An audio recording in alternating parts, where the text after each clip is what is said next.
where Antifa have been very successful is that they've been able to get buy-in from the mainstream left to support their cause. It says it right in the name, Antifa, anti-fascism, which is what they were there fighting. We're also sold another lie that Antifa's never hurt anybody, they never killed anybody. They've done both, and they've done it many times.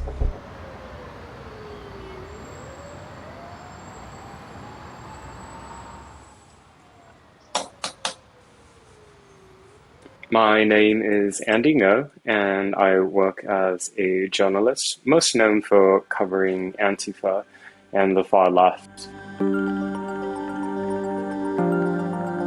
When I started off as a student journalist, I guess I had a dissident mind, and the excesses of the far left that were playing out at that time on university campuses interested me.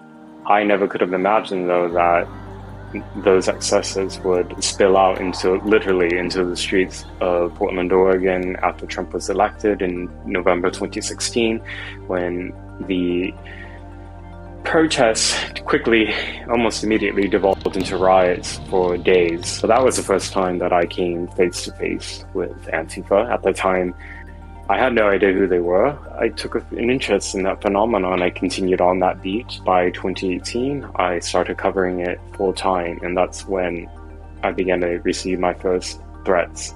I ignored them at the time, thinking that this is America. This is my First Amendment right to cover demonstrations that are happening in public, that are in the public interest. So I ignored all the warnings and threats from these militants as I was covering the events.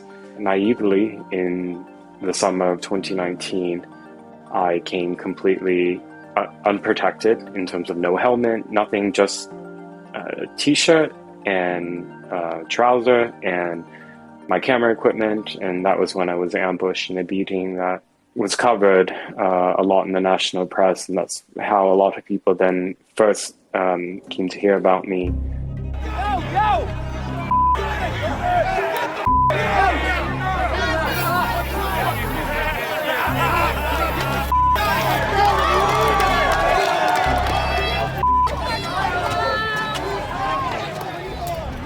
I just got beat up by the crowd, no police at all, in the middle of the street, and they stole my GoPro, and he punched me several times in my face, in my head, I'm bleeding. It's been more than 2 years since that assault where I was really severely beaten by a mob of Antifa in downtown Portland, and I was hospitalized as a result of the assault, and I was diagnosed with a brain hemorrhage, and I still deal with a lot of the cognitive issues as a result of that traumatic brain injury. Unfortunately, I was naive in thinking that they may hate somebody for having a camera out at one of their public direct actions, but they wouldn't actually beat a journalist, would they? Well, I was naive. Not only did they beat me, they beat other civilians that day, and over the next 2.5 years continued to assault and rob other journalists in Portland as well as other cities, because they want to suppress the real information coming out about who they are, and the videos speak for themselves. Let's go!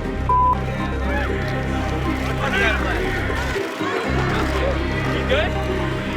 What I uncovered and that I wrote about in my book is that some of the cells are extremely organized in a formal way, I should say. So they've been able to fly under the radar of the FBI most of the time, as well as the American press, because there's this perception out there that they don't really exist in any significantly organized manner. Antifa is an idea, not an organization. Oh, you got it. Not militia. In fact, it's often dismissed as a conspiracy if you discuss that Antifa exists as organized groups, plural. That's a myth that's being spread only in Washington, D.C. About Antifa in Portland? Yes. And despite the mountain of evidence, and the evidence can be in the form of what's in the affidavits, in court records that are not reported out, it can be in what these criminal suspects actually say in their own social media behind various monikers and pseudonyms that they end up deleting. Or the evidence can be in things that they put out openly on Twitter, such as when they create flyers, have accounts that distribute these digital flyers on Twitter announcing when and where to meet for a direct action, what to wear, what weapons to bring, how to avoid getting identified, how to escape arrest. All that is put out right on Twitter. That content is not removed. My book was the first place that published one of the curriculums of one of the Antifa groups, probably the most notorious one in the United States, and that would be Rose City Antifa, which is based in Portland. And you'll see that how they are structured, at least in that cell, is very much like an organized criminal cartel. So when you go through the vetting process to become a member, you have to complete various courses, which includes going to meetings, attending trainings, doing readings, having discussions around the readings. They really want to expose you to their ideas and ideology, and to test to see how much do you really believe, how much are you really willing to kill for this cause? Are you willing to even potentially be killed? So the material is really extreme. The booklets and the texts that they distribute to one another at their riots and at their so-called book fairs, this literature is really extreme. It tells you how to make firebombs, how to seize buildings, and they have been trying to repeat those type of actions in other American cities. So it's a very dangerous movement, even though the numbers are relatively small. Where Antifa have been very successful is that they've been able to get buy-in from the mainstream left to support their cause, to even create more of this narrative that police need to be defunded, which was successful in Portland, and it happened in other cities as well, such as Seattle and a dozen others in the US, and all of them are experiencing now which is skyrocketing shootings and homicides as a result of the pullback of law enforcement. Portland's defunding its police department may have backfired.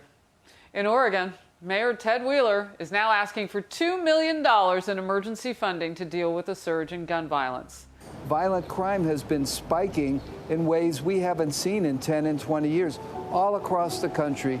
Politicians on the left have everything to lose, essentially, if they come out in some way that's critical of Antifa's violence. The role of the Democrats in this is that they've been coddling Antifa, not naming them, refusing to condemn them, refusing to acknowledge they even exist. And by Democrats, by the way, I'm also referring to journalists. Many of the establishment press, either institutions or individual influential journalists, act essentially as operatives for the Democrat Party. They're not interested in truth, they're interested in narrative and power, and they see power in hiding this mountain of destruction and violence that Antifa have left behind in cities from coast to coast, as well as in Western Europe. The current manifestation of Antifa is born out of the German far-left political movement that happened in the universities in the 60s and 70s in West Germany, where there was freedoms because of America. They, at that time, were trying to revive the anti-fascist action that existed before the Second World War in Germany. The original Antifa was a paramilitary of the German Communist Party. So even though there's not a direct link between that original group from the 1930s to the group we see today, the contemporary manifestation is trying to essentially borrow from that history and claim that they are continuing that tradition, but that tradition is communist tyranny, essentially, communist violence. They believe that if the communist paramilitaries before the Second World War, if they were more brutal, if they were more violent, if they killed more people in the Social Democrat Party, if they killed more Nazis, if they killed more political opponents, that they could have prevented the Holocaust, because they could have ushered in a Soviet takeover of Western Europe. And they lament that not only did they lose that, but that America won, which is why who they call fascists today are liberal democracies, actually. So that history is, most people don't recognize that, don't understand that. One of the questions I'm often asked is, like, where did Antifa come from, like, in the US? They seem to just come out of nowhere in the last few years, and now you see them organized in a lot of major American cities, when before Trump, like, we didn't see that.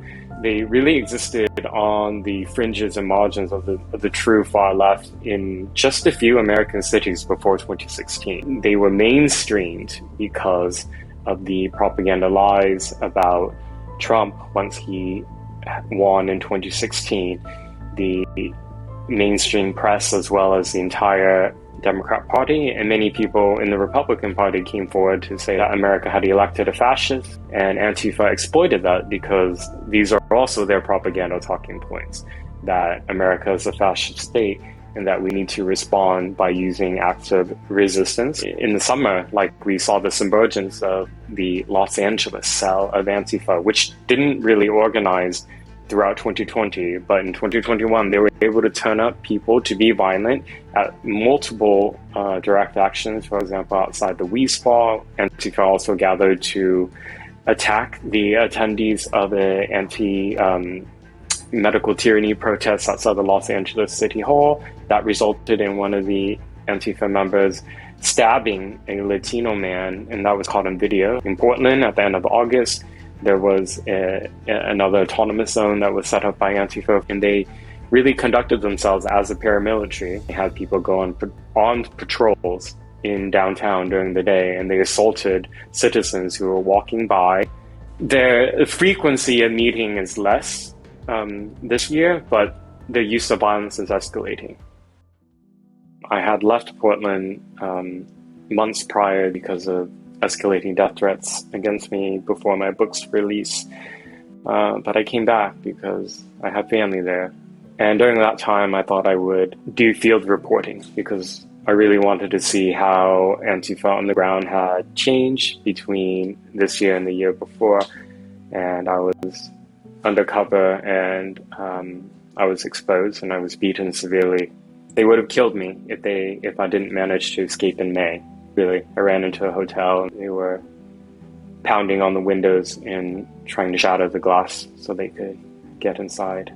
It makes me very sad that this is the state of freedom of the press in the US for journalists who dare to cover far-left extremism. There's a lot more to report about Antifa. There's a lot left in me, despite those who would try to beat the life out of me, beat the spirit out of me.